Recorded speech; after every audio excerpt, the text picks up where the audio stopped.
There was a time in my life where I was struggling with something. I was going through something, and it was very heavy. It was very heavy. And, it was so heavy to the point where I felt like I was going into a state of depression. And being saved and love the Lord and praising God, singing in the choir, ministering and encouraging. It's amazing how we can look polished on the outside as Christians, but deep down on the inside, we have scars, we have battle wounds, we are hurting. It's almost like having a nice BMW with nice wheels on it, polished and clean and waxed, but the engine is no good. And it's to a point where it can't take you from one destination to another. And from a spiritual standpoint, on the outside, we look good, but your spirit, in your spiritual state, you can't go from one destination in the Lord to another destination because you're torn. And some of the things I've gone through at that point in my life, I felt like God was absent. I felt like he was not there. And I began to petition God. I asked God, I was fasting, praying. I felt like I was doing everything I know to do was right. I was obeying his word. I was loving him with everything I had. I continued to serve him, continued to do what he asked me to do to the best of my ability, to the best of my knowledge. And I just began to say, Lord, if you don't want to hear me, at least make me do what's right. Make me have the right attitude. Make me do what's right. And the Lord spoke to my heart at that point in my life and said, I don't get the glory in making you do anything. I get the glory in the fact that you choose to go through my way. I get the glory in the fact that you choose to turn from your wicked ways and love me with everything you got. I get the glory in you choosing to say yes to my will and no to your will. I don't get the glory in making you live for me. I get the glory in the fact that you worship me and you praise me in spite of what you're going through.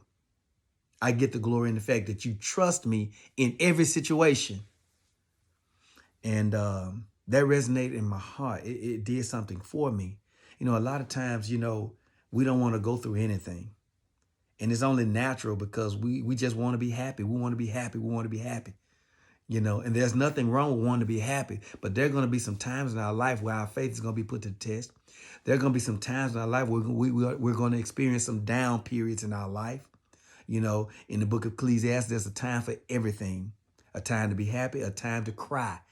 There's a time for everything, a time to go through and a time to rejoice, a time to mourn and a time to praise. It's a time for everything.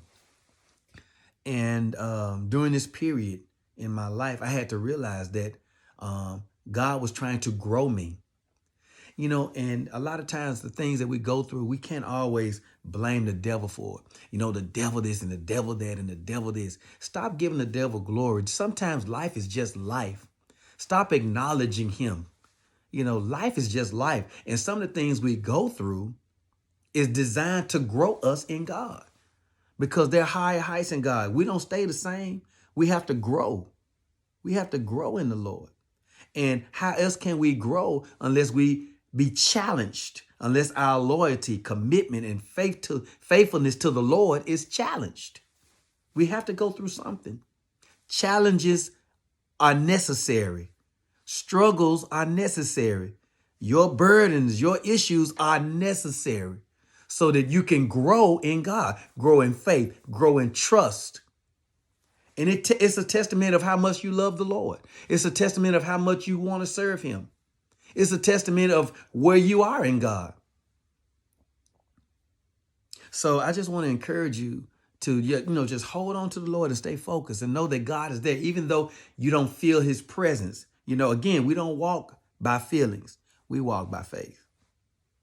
We just trust God and depend on God to give us what we need to go through, to give us how we should go through according to his word and according to his will. Just trust God, because a lot of times we may not feel his presence, but that don't mean he's not there. We may not see him, but physically, but that don't mean he's not there. We have to trust God. We have to trust God and know that he's there. We walk by faith and not by what we see. There was a story in the Bible where Elijah had a servant, and the servant went to do something for Elijah. And while going to do this task, he saw the enemy surrounding their area.